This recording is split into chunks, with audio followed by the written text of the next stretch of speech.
Welcome to Unity and Identity, a platform dedicated to fostering belief in one another and deepening our understanding of the world around us. By continually learning and growing, we equip ourselves with the tools to make a world a better place.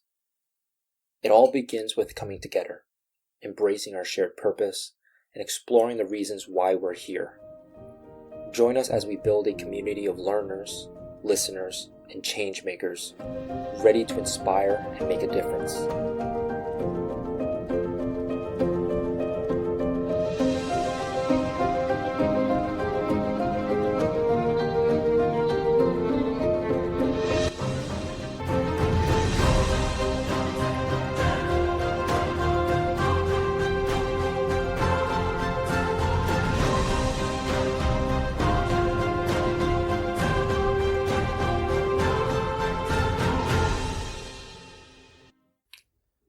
Welcome to today's episode, where we are diving into the idea of the third space, a concept that may change how we think about community and relationships. The term was first introduced by sociologist Ray Oldenburg, who identified the first space as your home and the second as your workspace. But what about that neutral space in between? The third space where we gather outside of the pressures of home and work. It's the cafe where strangers strike up conversations, a park where people from all walks of life meet, or even a local library where community comes together in a shared space of learning and relaxation. I want us to explore why third spaces are vital for building relationships and creating a sense of belonging. These informal yet welcoming environments are more than just places to pass time. They are where we connect with others, foster creativity, and build the communities we need to thrive. As we move through today's discussion, we'll uncover how third spaces strengthen our social fabric and how it helps us form relationships beyond our immediate circles. Lastly, I've been thinking about how I spend my time and precisely where I spend it. After considering this, I realize I designate particular environments for specific tasks. For instance, I like going to the library, to parks, and to me, those are two areas where I like to visit, to gather my thoughts, and to work on projects. Oftentimes, they are the places where I think about this very podcast, what to talk about, who to reach out to for advice. Sometimes, those are the areas that helps stimulate my brain to feel better, to think clearly. Traditionally, however, before this podcast, libraries were considered my second home. Those were the places where I would escape to do homework and to read books, sheltering myself from the outside world. Realistically, my brain likes to be surrounded by books. It wasn't actually just a shield to be protected from the outside world. There weren't any threats out there, but it was where I felt naturally safe. And it always helped me concentrate. I concentrate better when I'm around books. And when I concentrate better, my work is more productive. It's effective. And I noticed that too, that I tend to shy away from my home and my workplace. I used to think it was because I just don't like being there for a long time. I went through this mentality phase where I would say, I don't like being in my room for a very long time. I don't like being home for a very long time. I don't want to be at work. As the years passed, I started thinking about these third spaces, and I learned that this shyness was not because I disliked my home or my workplace, but because I have mentally assigned specific places to associate with them. Books in school are not those tasks because they belong to libraries and parks. And as I mentioned before, first space is where you spend most of your time. Spends most of the time of your life, typically the place where you live in. This is where you sleep, you eat, you change, you care for yourself and your loved ones. Most of your daily time is spent here. Second to that is work. At least in the United States, we are very work-focused people. We do our best to find good work and to do well in them. Sometimes it comes at the price of working longer hours and farther locations. We usually work 5 days a week for 8 hours each, sometimes longer, sometimes shorter, usually dependent on our circumstances. Many of us are juggling between family and work, school and work, or multiple jobs simultaneously at different stages of life. And as a result, it becomes known as our second space, where we spend the second most time of our day. But as I observe society, my community, the people that I interact with, and the people that they tell me about, I begin to notice a pattern, or perhaps a new reality of the world we are entering, or perhaps have already entered. It seems that society nowadays, we go back and forth between home and work, between our first and second spaces. We do not give time to find third spaces to declutter life from home and work. The limiting of third spaces is much different than life as it was a few decades ago. If you think back to the 1950s, 60s, and 70s, communities used to be more stagnant. They weren't as mobile as they are today when people travel more. But despite traveling a lot more, we always return to the same two old spaces. There was a time when after work, you would hang out with your colleagues. Maybe church or another religious service was your community.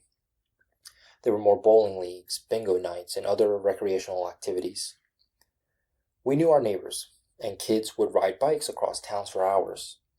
Malls were attractive places to spend time with friends and family. Today, however, malls are closing down, and we've reverted to online shopping. Cafes where we used to hang out after school have become more solo trips. And I know this because I've done it myself. I still do this. I noticed that with other people too. Myself and others would bring laptops or computers, grab a cup of coffee, tea, or whatever drink they prefer, and would sit at a table in solitude, oftentimes wearing headphones or AirPods, and this would enclose them and myself from the rest of the world. There's nothing wrong with going to places alone, but when we do so, we oftentimes neglect the world around us. So questions like, how can we engage with the environment and ourselves if we are enclosed by everything? We cannot do so when we shut ourselves away from others, when we shut ourselves away from the outside world. Third spaces are losing their influence, and it is frightening to notice the consequences. The most significant loss I can think of happened very recently, and we learned during the coronavirus lockdown, where we were locked in our homes between 2 to 3 years. This was a time of reflection, where society and ourselves took time to understand where we were heading towards. As we remained in our homes, many of us realized what we valued in life. Many of us found value in our work, where we found purpose in that cause. However, we experienced layoffs, firings, unforeseen circumstances. The future was uncertain and unknown. Our desire to fulfill those purposes at work became unavailable. Our focus shifted from work to who do I take care of? And as we moved in back with our families and extended our hands, we could not help but think about the unknown disease striking at any moment. There were moments when we did not know how severe it was or would become, where it came from, how long we had left until it was resolved, if it were to be resolved. This was a rare time for us to be exposed to the same people all day constantly. Many people sought out new means of escape from stresses of the outside world and the inside world because those two began to collide. Now people were working from home, remote jobs, and those two worlds that traditionally aren't together began to collide. Some people made it work, some people couldn't. But this was the new dynamic that we were facing. And we're still learning about it right now. We're still trying to figure out whether or not remote learning, remote work is the best option for society. It was during this time when the great digital transition took place. This transition includes an increase in online shopping and gaming. The result was increased focus on screen time and isolation in bedrooms. We became less active, less engaged with the outside world, less communicative with people. We took a toll on our mental fitness for communication and engagement. And we have to remember that humans, we're social beings. We not only need other people, but we desire their presence. We strive to find groups with similar interests, whether they can be found within families, classmates, colleagues. And we want to be part of a community that recognizes us. Having a community entices us to feel like we have a purpose and walking on a path to fulfill something greater than us. That is what we desire. Yes, we can be in solitude. We can reflect on ourselves to grow and learn individually. But that can only take us so far. We require more than that. We are interconnected and rely on each other to grow and to improve. And we all felt that disconnect. We all felt how damaging it was not to see people every day. Sure, we saw people, we saw our families, we saw the same people every day. There was no other outlet.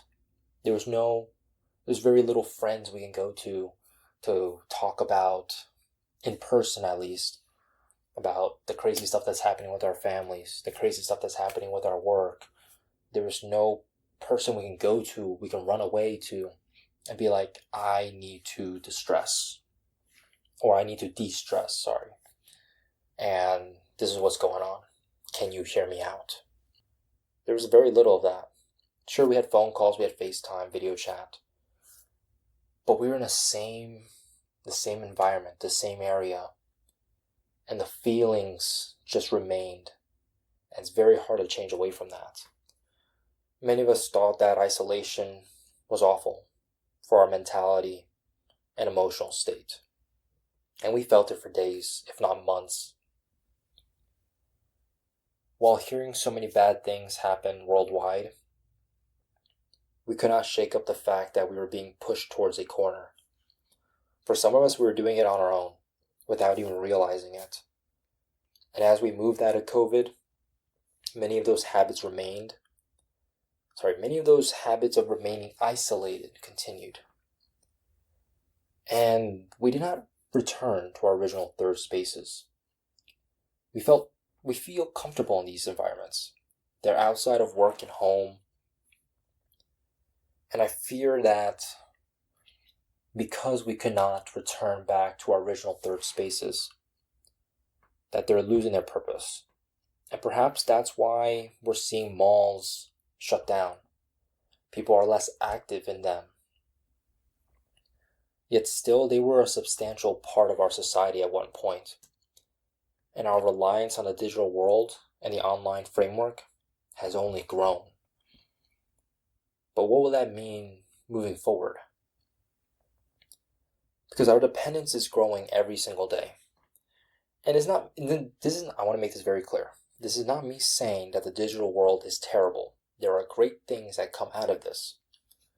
What I am alluding to is we should not be overly dependent, overly reliant on it, because we're going to lose touch of our humanity or the things that make us human. We must understand that we cannot be over-reliant on something that keeps us away from our most substantial need and crucial desire. That is being with others, having a community, building relationships, and knowing how to communicate with one another.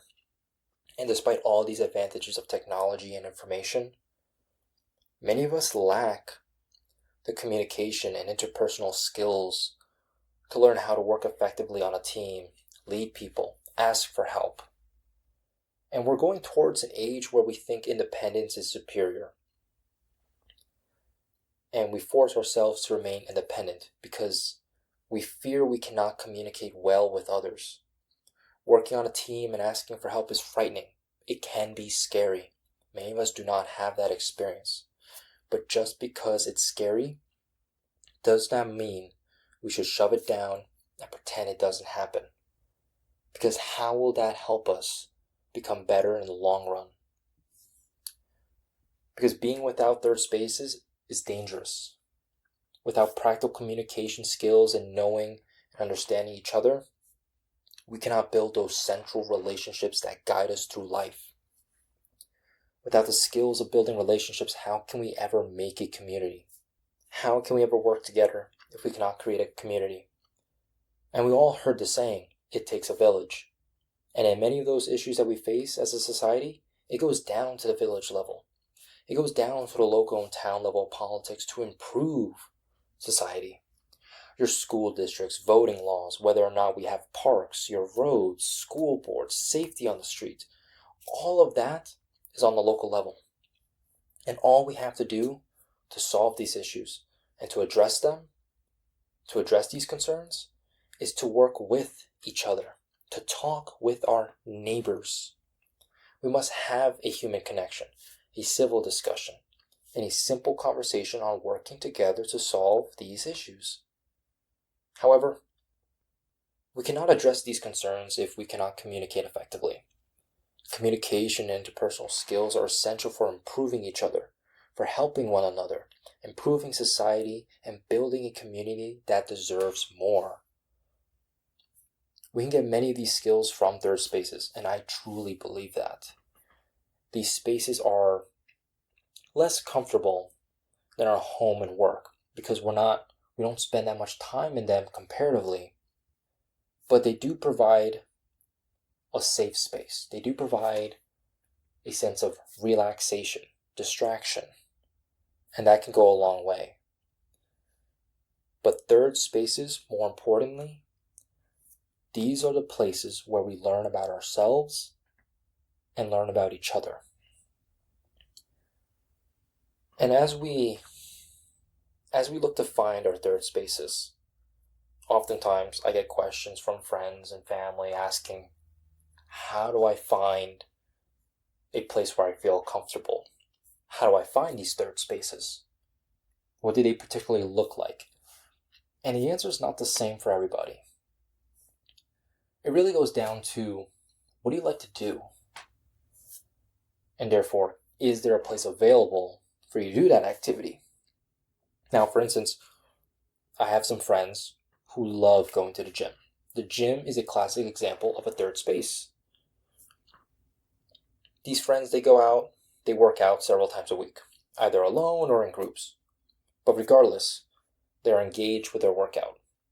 And during this state, they're clearing their minds from the stresses of work, of family, and responsibility. The purpose of these third spaces is to rebalance yourself, to shift your mind, to shift your focus to your priorities, to help you plan accordingly. And those friends, during their workout, they help each other. They're engaged with one another. They're learning about each other. Oftentimes they'll talk in between sets, usually about their goals, what's going on in life, certain diet plans, and different ways to improve their physical and mental fitness. It's engaging, especially with people with similar goals and interests, in which they learn and teach one another. And once we know what we want to do, or what we like to do, we should put them into routine practice. I make an effort to visit a park at least once a week. It is my third space. And during this time, I like to go out, buy a drink, find a nice bench to read a book, and I can be there for 5 or 6 hours. I can be there all day. But honestly, half the time, I'm not even reading. That's not the purpose of me going to those third spaces. While I'm there, I like to notice my environment, keep track of the people around me, feel the sun, listen to the birds, smell the aroma of food. Around me, families are walking around, playing with their children. Couples walk up and down the sidewalks on dates. Dogs chase their owners. I simply sit there and I try to be present. And I close my eyes and I take it all in. The warmth of the sun, the gentle breeze gifted by the wind, and the sounds of laughter occupy the space. The dynamic of this park attracts me. It makes me feel safe and it distracts me from the daily stressors.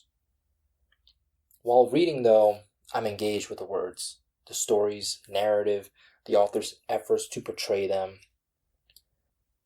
and I'm at peace. I try to imagine whether or not humanity can be like this every day. Can humanity laugh and smile more? Can we do this more often? Just sit back and observe? I feel like we don't do it as much as we genuinely should. These are all people in their third spaces. They left their homes and work to be engaged with society, to be involved with the world, to take advantage of what Mother Nature has provided them that day. The sun and the wind in concert with each other, designating their actions and influencing how we feel every day. And one of the things I was thinking about was why people lack third spaces. Why doesn't everybody have these kind of spaces that they can seek after? Are we not going after them? Do we not know about them? Are we rejecting them? Are they limited? Are they just not available for us? Why are we not engaged with the world as much as we used to since this great transition? I'm not sure how much this affects most of the world's population, but at least here in the US, I came to one answer after conversing with somebody. And we came to the conclusion that as Americans, we prioritize productivity. You know, you got your business, people who are workaholics, time is money kind of attitude. For education, we don't take a gap year. We're always in a race to get ahead. But what are we necessarily getting ahead of? Our friends, families, some arbitrary goal that we've created for ourselves? Something that society tells us that we ought to do, not necessarily something that we want to do. To me, there really isn't much of getting ahead. This mindset of always getting ahead, time is money, and I must be productive every minute of my life, has led us to neglect many of the essential things that make us human.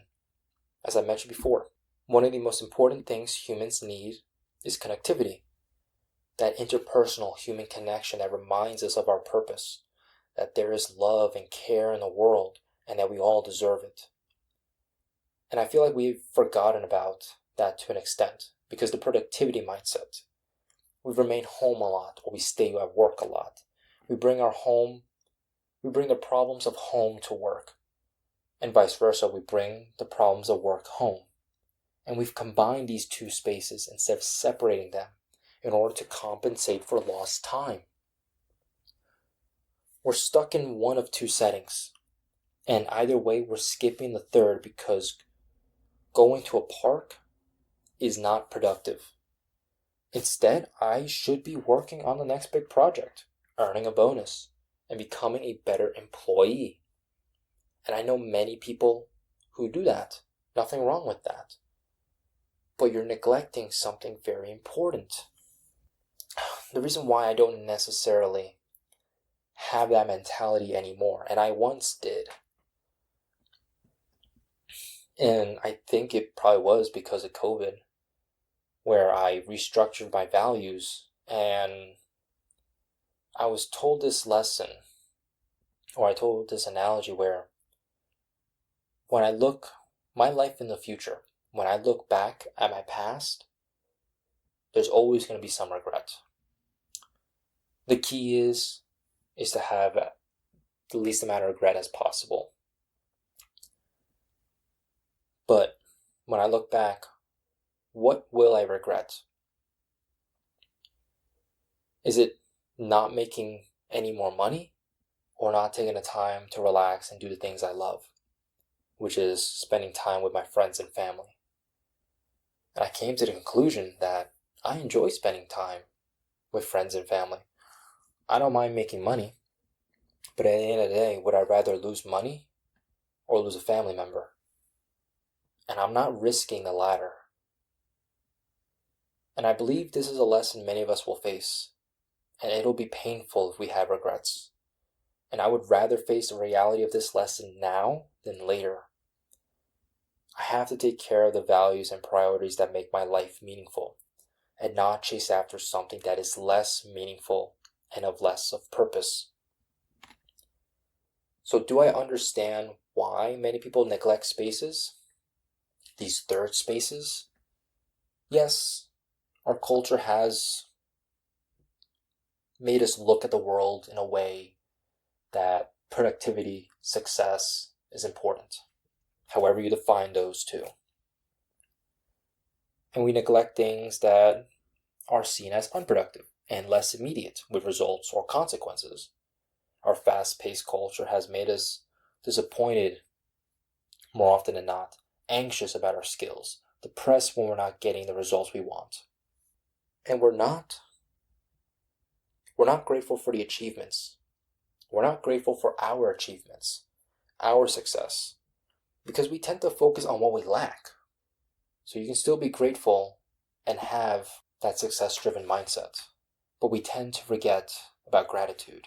And without that gratitude, we have disappointment, anxiety, sometimes depression, because we don't get the results that we want, because we want it immediately. Third spaces may seem like a waste of time, but they're a great way to recharge and refocus. Whether it's just 5 minutes or 5 hours, take some time for yourself to clear your mind. Escape the stress of work and home. Focus on what you need, plan accordingly, and then you'll be better equipped to handle your problems. Many of us feel overwhelmed, and all we need is just to take a step back, take a break, and relax. Taking time for yourself can help you gain a better sense of awareness and understand what's going on. And with that greater sense of awareness, you can approach your concerns with more clarity and focus. It's not worth sacrificing your sleep and staying up all night just to be productive. Sometimes it's better to take a step back, reflect, and ensure that the time that you will spend working is not only productive but effective. Remember, you should also make time for yourself and your well-being. So if you don't have a third space of your own, how can you create them? How can we create them? Let's start by thinking about home and work. They're already taken, so we cannot use them. Instead, let's plan out our week. We don't need to schedule every appointment every hour of the day. Instead, take a look at what we've done in the past few weeks and see where we can squeeze in an extra hour a day. And it doesn't have to be every day. Start off small. Start off once a week. So for this upcoming week, let's think about what we enjoy doing. Do I like reading? Do I like drawing? Do I like going to a cafe? Maybe it's going to a park or visiting a library. If you want to be a little more engaged, maybe do some homework with a group of friends outside of school. Or you can go to a cafe and learn something new. And don't be afraid to talk to the people around you, especially if you do go to a cafe. We can strike up a conversation with the waiter. Ask him or her what their name is. Introduce yourself. And you can also ask what specials they have. And with that simple conversation, that simple interaction, you've built a connection. You're building what it means to be human, interacting with them, building that interpersonal skill. And here's another idea. Invite your friends over. You don't always have to be alone when you do this. Perhaps there's some activities you can do in solitude, which is fine. But don't forget, invite others. Share that new positive energy of a third space. Have others engage and learn this new trick. So whether it's your school pals or new friends, you can catch up with each other over a football game, movie night, or a cozy cafe session. It's a great way to break the routine and recharge. Plus, it's a pretty good opportunity to connect and learn from each other and to explore new ideas. And who knows, you might actually discover hidden talents or find new ways to express yourself. We're constantly learning from the people around us, and the people around us are constantly learning from us. And while you're doing this, make sure you remember to engage in open and meaningful conversation, to build and foster deep connections, to enhance your interpersonal skills. These conversations provide opportunities for self-reflection, self-awareness, and the understanding of others. They can also offer a chance to socialize and engage in casual activities that nurture personal growth. And I believe by actively participating in these conversations, you can explore new environments, discover innovative and creative approaches, and more importantly, establish meaningful connections with those around you. This fostering of deeper understanding is important because you learn different perspectives and different experiences from different people. And the more you learn, the more information you collect, the more tools you have in your mind. Whether you aspire to positively impact your family, your community, and this could be through a nonprofit or a volunteer work, open dialogue can help you identify the best course of action. Don't forget to seek feedback and constructive criticisms from others, because through this you can refine your ideas and determine the most effective strategies for achieving your goals. And this only comes with engaging with others, sharing your ideas, learning from them, asking their opinions, but in a friendly and comfortable way. With these developments, through all of this, we're breaking down barriers. We're breaking down the barrier of only being in between two spaces, our homes and workplaces. And breaking down that barrier, that is another safe environment where we can be alone with others and build connections. Do not be afraid to try new things. Do not fear the possibility that you can learn something from others. Learn something from yourself and learn something from the new environment. And with all this, you can develop a sense of social cohesion. You will be more comfortable being around other people. You will be more comfortable sharing your ideas. You will become more relaxed and understanding where others are coming from. You will build that connection and strengthen your local network and community. And you will create a sense of belonging. So how do third spaces contribute to building a community? We've learned from the introduction of this show that one of my goals was to learn about each other and improve ourselves to improve the community, society, and the world around us in which we live in. However, most of these lessons can be applied to anybody, anywhere. The most significant connections and relationships that we have for former communities of friends or family, our neighbors, those we spend most of our time with, such as those we go to school with and those we go to work with, our parents, our children.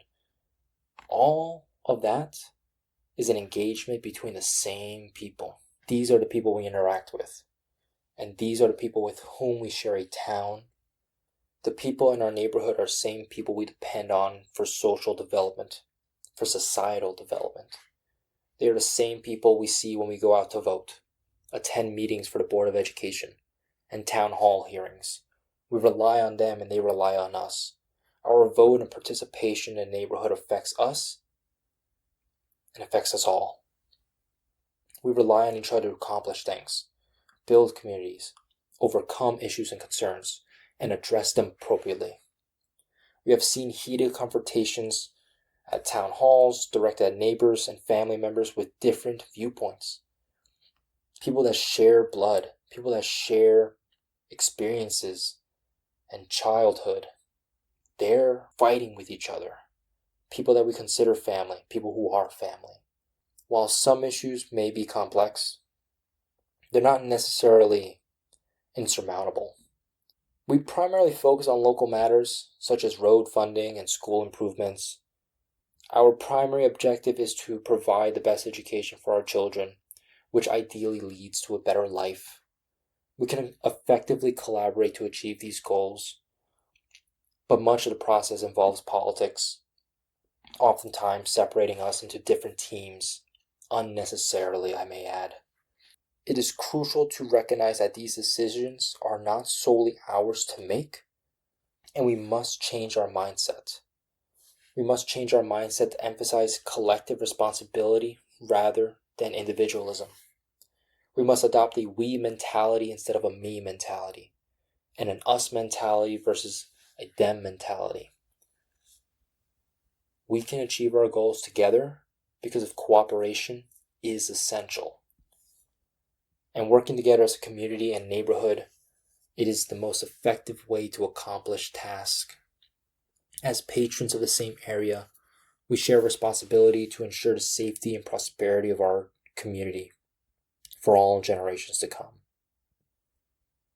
By utilizing the benefits of third spaces, such as social gatherings and community events, we can foster human connections and learn how to build a community.